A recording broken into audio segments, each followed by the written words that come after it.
El diputado Andrade. Don Cristian, ¿no? Don Giorgio, le doy la palabra. Me piden que para efectos del acta y de la televisión se presente y después comienza con la palabra. Bien, mi nombre es Giorgio Bocardo, soy director del Centro de Estudios de la Fundación Nodo 21 y académico de la Universidad de Chile en el Departamento de Sociología. La presentación que vamos a hacer se basa en un análisis de los principales aspectos que aborda la reforma laboral y por lo tanto no vamos a hacer una opinión sobre una serie de elementos que están relacionados del Código Laboral con la reforma. En particular, y en ese sentido tenemos una visión más bien negativa de la reforma en términos generales, creemos que muchos de los aspectos que aborda la reforma más bien tienden a ser no solamente inocuos, que uno podría decir, o tener un efecto moderado sobre los objetivos que la misma reforma declara, sino que también en algunos casos fortalecer ciertos pilares de lo que en su momento se conoció como el Plan Laboral del 79 y que posteriormente ha sido reformado, pero creería que hay suficiente literatura para sostener que esas reformas han sido poco sustantivas en términos de, yo diría, recuperar ciertas condiciones mínimas de los trabajadores en Chile, condiciones que se tuvieron por lo menos hasta antes del año 73. Entonces, si bien es un diagnóstico crudo, lo compartimos con preocupación. Nos interesa de sobremanera que se fortalezcan las condiciones del trabajo y particularmente el poder de las organizaciones sindicales, pero en una redacción detallada de algunas de las indicaciones que se realizan, vemos que más bien esos objetivos que se quieren desarrollar no se cumplen y en algunos casos más bien se retrotrae situaciones que en muchos casos uno recomendaría no impulsar. ¿En base a qué comparamos o analizamos la propuesta de modernización de las relaciones laborales que envía el gobierno? En base a lo que nosotros en la Fundación Nodo 21 hemos denominado tres principios o tres fundamentos en los cuales se estructura el orden laboral chileno, a partir de los cuales uno más o menos puede comparar si es que se avanza si es que se retrocede. En primer lugar, nos parece que hay un principio que está plasmado en todo el Código Laboral chileno, que es considerar el trabajo como un recurso humano, intercambiable, asociado a una determinada productividad. Capital humano es un término que se utiliza bastante hoy y que a partir de las distintas reformas ha tendido a ajustarse nuestro código laboral a los vaivenes de una economía tan abierta como la chilena. Y eso ha significado en múltiples reformas que más bien los elementos de flexibilidad, tanto contractuales, salariales, incluso polifuncionales, se hayan ido acrecentando en el tiempo, particularmente después de la crisis 97-98 con la reforma del 2001, donde se incorporan muchos de estos elementos para que justamente el empresariado pudiera adaptarse de mejor manera y disponer de este recurso humano. Entonces, en ese sentido, creemos que en general en el Código Laboral hay una visión deshumanizante de lo que significa el trabajo como condición humana, como con la condición en que las personas se reproducen en su vida material cotidiana. En este punto, se supone, al menos en el proyecto original, habrían cambios que retrotraerían este primer fundamento. El segundo tiene que ver con el papel del Estado. Nosotros diríamos que quizás uno de los mitos más importantes que hay sobre el modelo chileno es la prescindencia del Estado. El Estado está presente, estoy hablando del Estado subsidiario, está presente en múltiples instancias de la vida económica, social, política y cultural.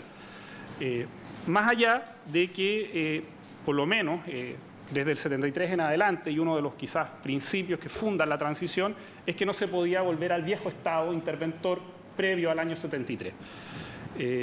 Y más bien se ha tendido a pensar que la politización de las organizaciones sociales, sindicales, es algo negativo, es algo que no debiese ocurrir, y más bien cada organización se debe reducir a su ámbito sectorial, económico o social.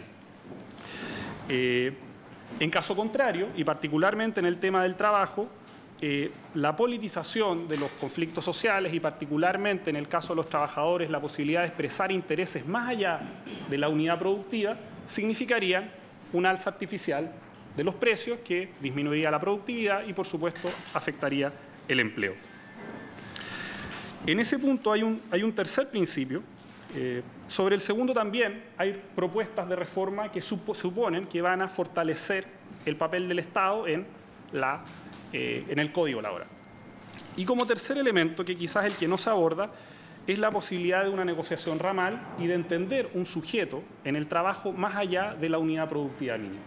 Cuestión que se ha expresado en otras presentaciones, que es una forma de organización sindical extendida en el mundo, y que en Chile, al menos desde el año 73 en adelante, se veta y se reduce a la unidad productiva mínima, justamente porque en caso de haber una organización ramal, se afectaría el pago particular de las remuneraciones que se hacen en cada una de las empresas mínimas. De ahí que haya una negativa, por lo menos, de reconocer a un sujeto jurídico, más allá que se permita formalmente la organización interempresa, pero que no tiene derecho a negociar y representar al conjunto de los trabajadores. Particularmente en esta parte del proyecto no se proponen modificaciones. Ahora, sobre eso nos parece algo a considerar al momento de analizar este proyecto, y que se dice en el discurso presidencial. Una reforma laboral tiene que recuperar aspectos de la democracia social y también aspectos de la democracia política. O sea, la participación de los trabajadores y la organización de los trabajadores supone una mayor participación en la vida social. Y por lo tanto uno debiese pensar, y esto quizás es uno de los elementos que muchas veces se considera como negativo, que una excesiva participación de los trabajadores atenta contra la gobernabilidad, contra la economía, contra el crecimiento, contra la democracia. Cuando una sociedad debiese promover la participación de los grupos organizados en la redistribución de los ingresos, como también la proliferación de intereses políticos y sociales. Y en ese sentido nos parece que el ejercicio pleno de los derechos del trabajo no solo son fundamentales para una redistribución de la economía, que sabemos que Chile es uno de los países más desiguales del mundo, sino que también una forma de participar en la vida democrática y política. ¿Qué duda cabe? Si es que no hubiese habido una movilización estudiantil, probablemente no estaríamos hablando de educación en Chile. ¿O qué duda cabe? Si es que no hubiese habido una movilización por Hydro Aysén, no estaríamos hablando probablemente de los enormes efectos socioambientales que ese tipo de inversiones produce. Entonces nos parece que en términos de democracia social y de democracia política, una reforma laboral debiese fortalecer ambas. Ahora bien, para no demorarme tanto, en primer lugar, hay una preocupación general que tenemos sobre el espíritu del proyecto, entre comillas. Hay una serie de elementos que quizás pueden ser netamente semánticos, pero que nos parecen que incorporan una visión negativa, o hay una suerte de aversión al conflicto, una suerte de aversión a la huelga. Haber incorporado elementos como que la negociación colectiva y la huelga tienen que ser pacíficas ya presupone una suerte de mala fe hacia las organizaciones sindicales. Es como que si en alguna licitación para construir una carretera o para construir un nuevo peaje pues se pusieran en las bases que los empresarios no tienen que robar parte de los fondos. O sea, presupone mala fe esta idea de que se suponga que los trabajadores tienen que movilizarse pacíficamente. Son totalmente innecesarias, pero de cierta forma exudan una desconfianza del proyecto hacia los instrumentos legales que tienen los trabajadores, como son la huelga. Dos ejemplos adicionales: una mayor criminalización de los trabajadores al incorporarle una serie de elementos también de acusaciones verbales que podrían recibir o suponer que se va a caer en violencia física, cuando ya nuestra ley tiene suficientes elementos para regular ese tipo de situaciones que no correspondería incorporarlas en un código laboral. O sea, también se supone un cierto comportamiento a priori que van a tener los dirigentes sindicales que habría que a priori sobreregular. Así como también un elemento que nos parece preocupante, que es en el artículo 290, letra F, esta idea del uso abusivo del derecho, que además son palabras, conceptos sumamente amplios, que dan lugar a que se fortalezca una sobrejudicialización del conflicto. Cualquier empleador podría decir que la huelga no fue pacífica, cualquier empleador con uno de sus enormes bufetes de abogados podría decir que hay un abuso del derecho. ¿Cómo a un dirigente sindical no le va a pedir que ocupe y ocupe el derecho sindical? Es su principal labor, por eso está votado, pero puede abusar. ¿Qué es abusar? Nadie lo sabe, pero se presta para que se criminalice o se retrase el uso de una serie de instrumentos que tienen los dirigentes sindicales. En ese sentido, nos parece que hay una serie de semántica que presupone o que el uso de los derechos sindicales tiene un componente negativo, hay un elemento potencial de violencia, y nos parece que son todos elementos innecesarios para la actual legislación que ya tenemos y para las cuales el Código Legal chileno tiene absolutamente regulado. Ahora, respecto a cómo la ley, a nuestro juicio, fortalece ciertos elementos de estos principios que yo señalaba anteriormente. Una primera preocupación que tenemos es lo que se conoce bajo el título de pactos de condiciones especiales de trabajo a los cuales se hacía referencia en la presentación anterior entre el artículo 377 y 382. Por dos razones. La primera, porque digámoslo, es una vieja aspiración empresarial de poder incorporar pactos de trabajo en jornadas ordinarias y extraordinarias distintas. Por una parte, se presupone que un sindicato con cerca del 30% de representatividad va a poder pactar estas condiciones, pero se deja totalmente abierta la posibilidad que para que trabajadores independientes, con la venia de la Dirección del Trabajo, y si tienen más de un 50% de aprobación, sean inmediatamente aprobados para esos trabajadores. Cualquiera que haya estado en distintos ambientes de medianas, grandes o pequeñas empresas sabe que un trabajador individual tiene nula capacidad para negociar sus condiciones de trabajo. Acepta las condiciones que el empleador les ofrece. Por lo tanto, es muy plausible, salvo que uno esperara que en menos de 4 años duplicáramos la tasa de sindicalización promedio del país, lo cual en 4 años pasaríamos prácticamente a los primeros países de la OCDE, algo muy poco probable, que es que en muchos casos este instrumento se utilice para flexibilizar condiciones del trabajo de derechos que ya están establecidos por el Código del Trabajo. Particularmente, la propia idea de pacto supone que ambas partes pactan y, por lo tanto, ambas partes ceden. Pero en estos pactos de adaptabilidad laboral, el único que cede es el trabajador. En teoría, las horas de honorario podrían ser al año 288 horas anuales.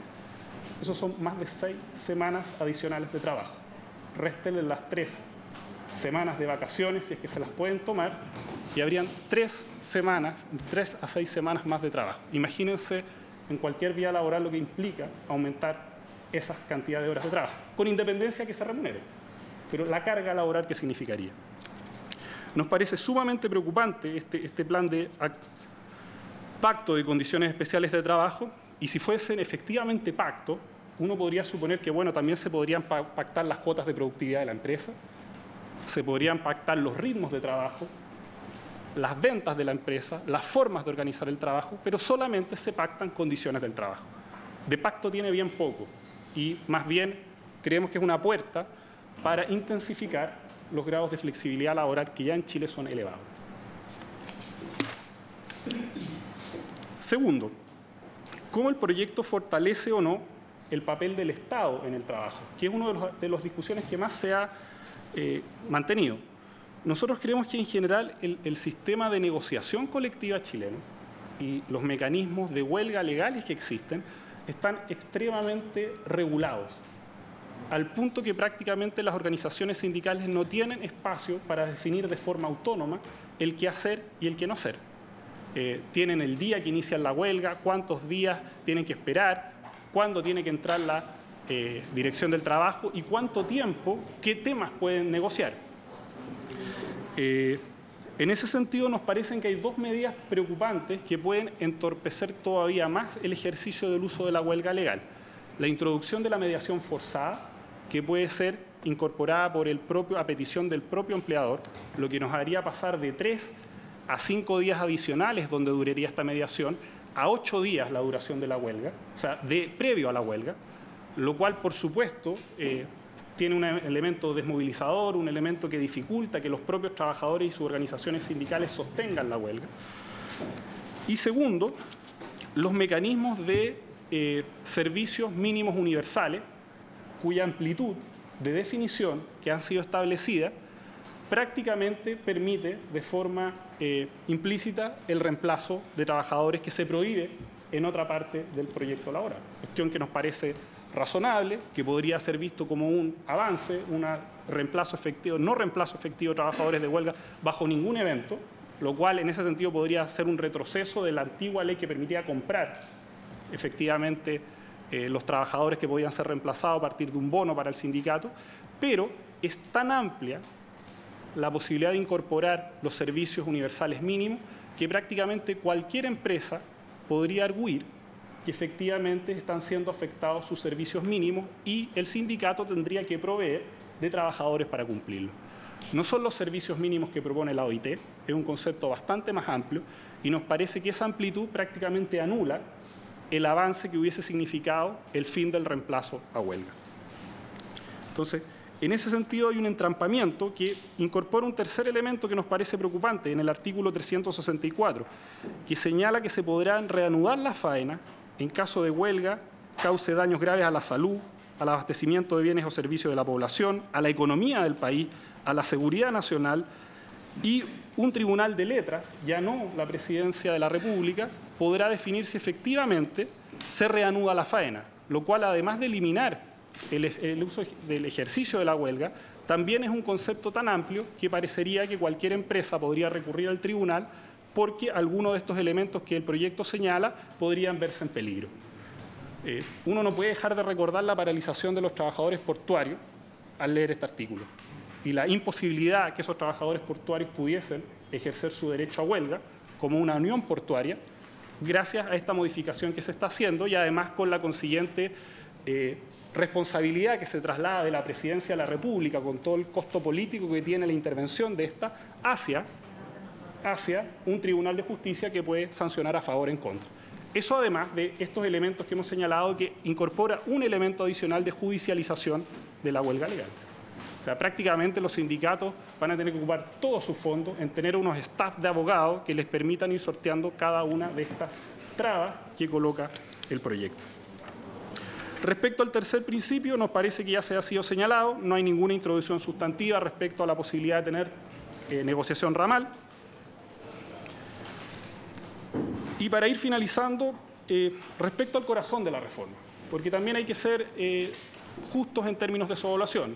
En principio, la reforma no se propone modificar de forma estructural ninguno de los pilares del modelo heredado. Nuestra preocupación inicial no es que no haya intentado no modificarlo, cuestión que de principio se sabía por cómo se anuncia el proyecto, sino que más bien porque algunas de las medidas que se supone dice ayudar a disminuir ciertos problemas, a nuestro juicio las agrava. Ahora, respecto al corazón de la reforma fortalece la acción colectiva de los trabajadores al interior de la empresa, que es donde al menos se situó la discusión de estos días, que es en el discurso de la Presidenta y la Ministra del Trabajo uno de los principales móviles que la anima. El proyecto señala que los sindicatos serán titulares, que era la discusión que se tenía recientemente, y que no serán sometidos al reemplazo de los puestos de trabajo, cuestión que podría considerarse progresiva, pero que producto de la incorporación de la mediación forzada y de los servicios mínimos universales, inhibirá la principal herramienta de negociación que tienen los trabajadores para equilibrar las relaciones con el capital, a saber, la paralización de la producción. Quiero dar 3 ejemplos donde los hechos demuestran la efectividad de formas que hoy día la ley no permite para los trabajadores. La negociación de los trabajadores del Estado, que pese a todas las prohibiciones que supuestamente tienen, funcionan prácticamente como una negociación por rama a nivel municipal o a nivel sectorial completo. Y son bastante efectivos en su negociación. Cuando uno considera a los trabajadores del cobre, por cada día que paralizan la faena, los bonos de término de conflicto aumentan considerablemente, que es efectiva la paralización efectiva de la faena. Y los trabajadores portuarios, que son un caso histórico pero atípico, en los cuales una unión portuaria de diferentes puertos se organiza interempresa y logra obtener beneficios para los trabajadores. O sea, en los hechos justos, las negociaciones que están prohibidas por ley son las que tienen más efectividad en términos de mejoras sustantivas para las condiciones de trabajo. Esto sin considerar que todavía son medidas que benefician una porción limitada de los trabajadores. Recordemos que la cantidad de empresas que tienen menos de 8 trabajadores o aquellas que por distintas razones por ley tienen prohibición de ejercer el derecho de huelga, hacen que finalmente esta ley o este proyecto de ley, tal como está establecido, tenga un impacto limitado.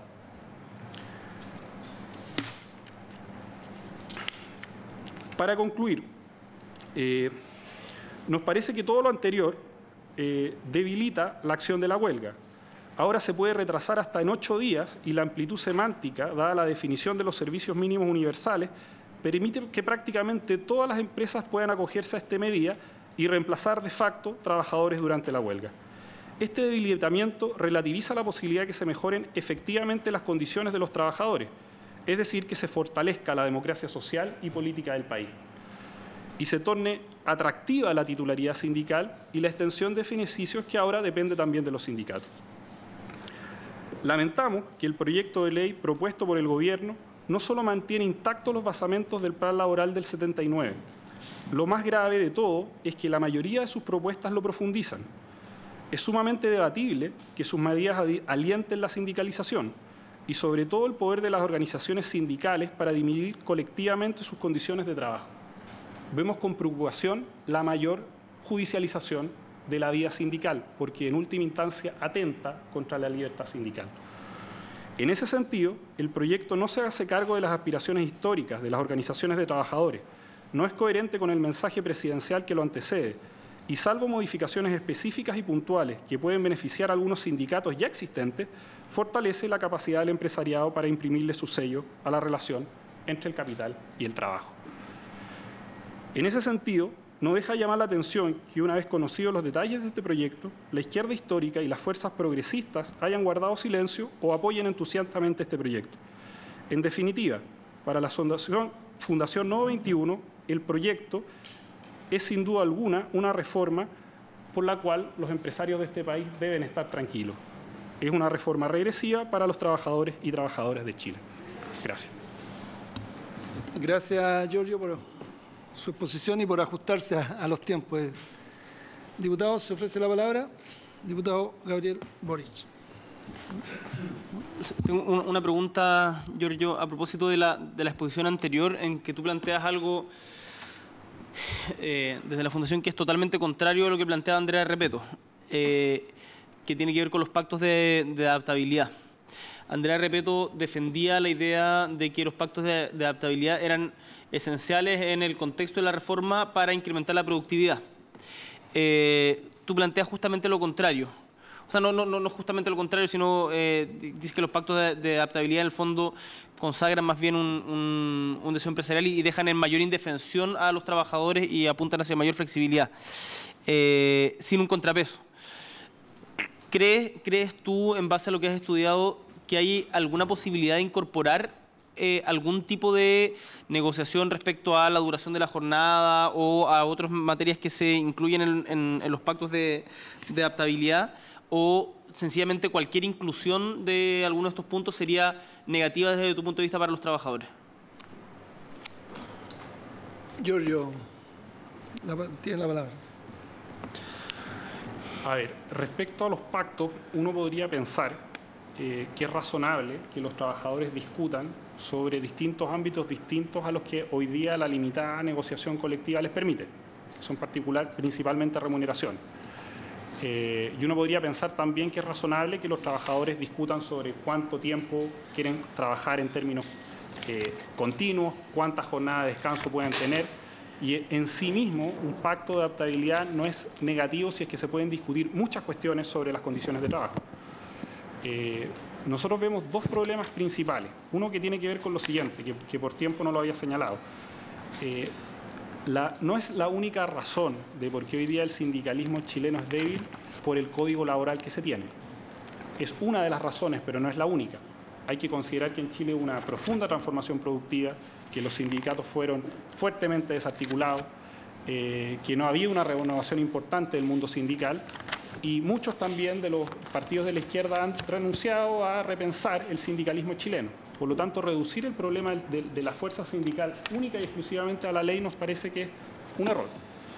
Ahora, dicho eso, el contexto actual de debilidad del sindicalismo chileno presupone que un pacto de adaptabilidad donde una buena parte de la realidad, si es que se aplica, va a recaer en trabajadores que no están sindicalizados y en otros casos reducidos, sindicatos que puedan representar a un 30% de los trabajadores, va a tender a fortalecer la flexibilidad. Aquí se habla bastante de la productividad, que puede ser una preocupación razonable. pero yo creería que Chile en los últimos 25, 40 años más bien, ha sido su principal preocupación. Se han dado distintos e innumerables estímulos para fortalecer la productividad. Se dieron en los 80, se han dado en los 90, las políticas de concesiones. O sea, si hay un grupo que ha tenido privilegios para fortalecer la productividad, ha sido los grupos empresariales a partir de la acción estatal. Y yo creería que es el momento de pensar en el otro lado de la moneda también. Y en este momento, si uno incorpora una adaptabilidad laboral en la situación actual que tiene el sindicalismo chileno, en una gran mayoría de los casos, esto va a significar fundamentalmente flexibilidad. Quizás en una minoría particular puede que hayan algunos sindicatos puntuales, en algunos sectores donde tienen poder sindical, donde se pueda discutir razonablemente sobre duración de la jornada. Pero como es una ley o es un artículo que tiene una aplicación general, nuestra impresión es que va a tener más costos que beneficios para los trabajadores. ¿Puedo agregar una última sobre una última pregunta sobre el tema? Entiendo el punto sobre el tema de los servicios mínimos. Tú planteaste que los servicios mínimos actúan como contrapeso a lo que podría ser un avance del proyecto, que es el reemplazo, el fin del reemplazo en huelga. La OIT tiene doctrina respecto a los servicios esenciales. Acá estamos hablando de servicios mínimos universales, la OIT habla de servicios esenciales. Quiero saber si es que en tu posición, lo que se ha investigado en el centro de estudio, ahí, porque acá se definen los servicios mínimos como aquellos que permitan atender las operaciones indispensables para evitar un daño actual e irreparable a los bienes materiales, instalaciones e infraestructuras de la empresa o que causen grave daño al medio ambiente, un daño a la salud de los usuarios de un establecimiento asistencial o de salud. ¿Hay alguna definición? Ok, esta es la que se ve en el proyecto, pero la definición de la OIT de servicios esenciales u otra definición de servicios mínimos, ¿puede ser razonable o cualquier legislación sobre servicios mínimos te parecería un contrapeso negativo a la posibilidad de terminar con el reemplazo en huelga? A ver, me parece que la definición de la OIT es mucho más restrictiva y mucho más clara en términos de lo que se entiende por servicios mínimos, vinculados a salud, vinculados a defensa nacional, vinculados a problemas que son más bien propios de un peligro efectivo que puede generar la suspensión del servicio o un daño irreparable por temas también muy específicos a la infraestructura de la empresa. Hay un problema ahí en la definición que yo creo que si no se restringe, no es efectivo que haya reemplazo, es fin al reemplazo por huelga. Y el segundo tema que me parece preocupante es quién define esos servicios mínimos, porque al quedar al arbitrio de la negociación entre el sindicato y la empresa, de no haber acuerdo, esto puede pasar a otros ámbitos donde se sale del ámbito de la empresa. Entonces nos parece que nuevamente esta judicialización termina porque sean probablemente los propios tribunales los que terminen definiendo qué son los servicios mínimos. Entonces, en ese sentido, nos parece que hay problemas en la definición tan amplia, con lo cual cualquier empresa podría apelar a que sus servicios mínimos están fundamentales eliminando. Y segundo, que quien define eso hace que finalmente, además de retrasar el proceso de la huelga, fortalezca la judicialización. Por lo tanto, vemos problemas en ambos puntos.